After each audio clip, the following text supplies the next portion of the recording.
में बसपा सपा है, आप जो ना हरियाणा में जाएंगे तो इनलो है, यहाँ पे जाटों की 2 पार्टियां, राष्ट्रीय लोक दल है, वहां जाओगे तो यादव की और राष्ट्रीय जनता दल है।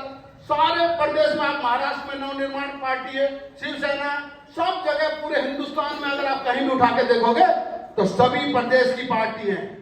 अगर वो उस प्रदेश की पार्टी है तो उन्हें लोग जिता के भेजते हैं, तो वो इसी आशा पे जिता के भेजते हैं कि हमारे लोग सदन में जाएंगे और हमारे लोग अगर विपक्ष में भी बैठेंगे तो सत्ता पक्ष से अपने प्रदेश के लिए, अपने लोगों के लिए, अपने समाज के लिए, अपने गांव के लिए लड़ने का काम करेंगे। इसलिए वो उन्हें जिता के भेजते हैं, वो कोई बेवकूफ लोग नहीं है।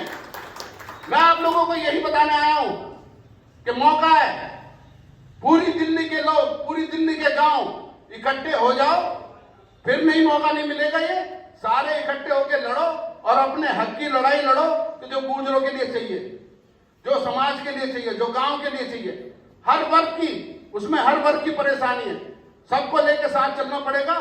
इसी आवाज को आपको बुलंद करना पड़ेगा। ये मिशन की तरह काम करेगा। हम सब लोग धीरे धीरे जुड़ेंगे। अभी बहुत सारे लोग कहेंगे अरे ये तो पागल हो गए, खामा 100 वोट ले जाएगा, बेमतलब में इतना बड़ा चुनाव लड़ रहा, कहीं तो फालतू पैसा आकर दिखे जो नहीं लगा देगा, नहीं बर्बाद कर देगा, यानी इतना कोई फायदा ना, हम कहाँ हो पाएंगे, इतने आदमी कहाँ से जुड़ेंगे, कैसे वोट डालेंगे। तो मैं आप एक बात बता दूं, ये जो है ना, जब महात्मा गांधी देश की आजादी लड़ रहे थे ना तो अकेले चले थे। सरदार भगत सिंह जब आजादी लड़ रहे थे तो अकेले चले थे। भाई सुखदेव जी चल रहे थे तो अकेले चले थे। राजगुरु जी लड़ रहे थे तो अकेले चले थे। और उन्होंने देश की आजादी के लिए फांसी के बंदे को चूम लिया, हंसते हंसते फांसी के बंदे को चूम लिया। असफुल्लाह खान ने यह बात कही थी कि सरफरोशी की तमन्ना अब हमारे दिल में है, देखना है कितना जोरे बाजुओं का दिल में है। इस भावना को लेकर चलना पड़ेगा। अगर हम किसी तरह दिल्ली के गांवों को इकट्ठा करने में कामयाब हुए तो ये एक बहुत बड़ी क्रांति आएगी।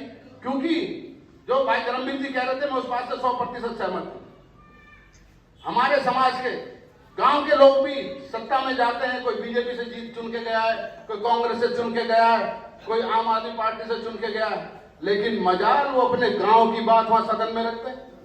किसी की हिम्मत नहीं होती कि वो जो है ना, उन पार्टियों के चिराग के जिन बन के रह गए हैं कि जो उनके आका बोलेंगे वो करेंगे। आका बोलेंगे दिन तो बोलेंगे दिन, आका बोलेंगे रात तो बोलेंगे रात, आका कहेंगे बैठ जाओ तो बैठ जाएंगे, आका बोलेंगे खड़े हो जाओ तो खड़े हो जाओ। तो ऐसे लोगों को जिताने का कोई फायदा नहीं है। आज इस आवाज को मजबूती से बुलंद करना होगा कि अपने सारे लोग इकट्ठे होकर इस आवाज को आगे बढ़ाने का काम करें। पूरा गांव, चाहे वो किसी भी जाति है, सब है, क्योंकि आज भी अगर कोई संस्कृति और कोई परंपरा जिंदा है तो वो सिर्फ गांवों में है, जिसमें किसी का भी भेदभाव नहीं है। सब एक दूसरे के रिश्ते से मानते हैं। तो मुस्लिम है, उससे भी चाचा ताऊ करके बात करेंगे, कोई हमारे वाल्मीकि भाई है, उनसे भी चाचा ताऊ बात करके करेंगे, कोई हमारे जाटा भाई है, उनसे भी जो ना चाचा ताऊ करके बात करेंगे। अगर आज की डेट में जिंदा है तो ये संस्कृति जिंदा है गांव की। तो अगर आप लोग इकट्ठे नहीं हुए और गांव का अस्तित्व खो गया तो आने वाले टाइम में आप और हम सबकी पहचान भी खत्म हो जाएगी।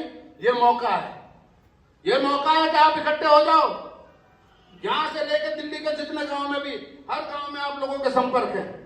मैं सभी वर्ग की बात कर रहा हूं, गुर्जरों की भी है, एसटी की भी है, आपका वाल्मीकि भी है, जाटव भी है, जाट भी है, यादव भी है, सबकी जान पहचान इधर उधर। आज एक आवाज उठा दो, मेरा गांव मेरा देश। अगर हमने गांव की तरफ, तरक्की की तरफ देख लिया तो ये देश तरक्की कर लेगा। लेकिन आज दिल्ली को जरूरत है कि अपने अस्तित्व को खोजने के लिए पूरा जो है, पूरी दिल्ली को एक जरूरत है कि उनकी अपनी पार्टी हो। और वो पार्टी की शुरुआत अगर कहीं से होगी तो आप इतिहास में लिखा जाएगा कि इस पार्टी की शुरुआत अगर दिल्ली में कहीं से हुई थी तो सरायकालेखा गांव में हुई थी, सरायकालेखा की चौपाल से हुई थी।